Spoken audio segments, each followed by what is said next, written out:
পেঁপে ফলের উপকারিতা। পেঁপে একটি সুস্বাদু এবং পুষ্টিকর ফল যা অনেক স্বাস্থ্য উপকারিতা বহন করে। এর মধ্যে রয়েছে পাচনতন্ত্রের স্বাস্থ্য। পেঁপেতে থাকা ফাইবার কোষ্ঠকাঠিন্য দূর করে এবং পাচনতন্ত্রকে সুস্থ রাখে। ত্বকের স্বাস্থ্য। পেঁপেতে থাকা ভিটামিন এ এবং সি ত্বককে মসৃণ এবং উজ্জ্বল করে। দৃষ্টিশক্তি। পেঁপেতে থাকা বিটা ক্যারোটিন চোখের স্বাস্থ্যের জন্য উপকারী। রোগ প্রতিরোধ ক্ষমতা। পেঁপেতে থাকা ভিটামিন সি রোগ প্রতিরোধ ক্ষমতা বাড়াতে সাহায্য করে।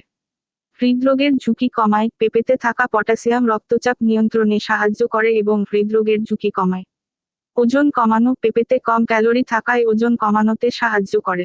পেঁপেতে পাওয়া কিছু গুরুত্বপূর্ণ পুষ্টি উপাদান: vitamin A, vitamin C, potassium, fibre, folate. পেঁপে কিভাবে খাওয়া যায়? তাজা পেঁপে খাওয়া। পেঁপে দিয়ে স্মুজি তৈরি করা।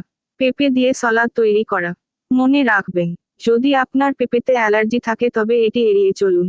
অতিরিক্ত পেঁপে খাওয়া পেট খারাপ করতে পারে। আপনি কি পেঁপে নিয়ে আরো কিছু জানতে চান?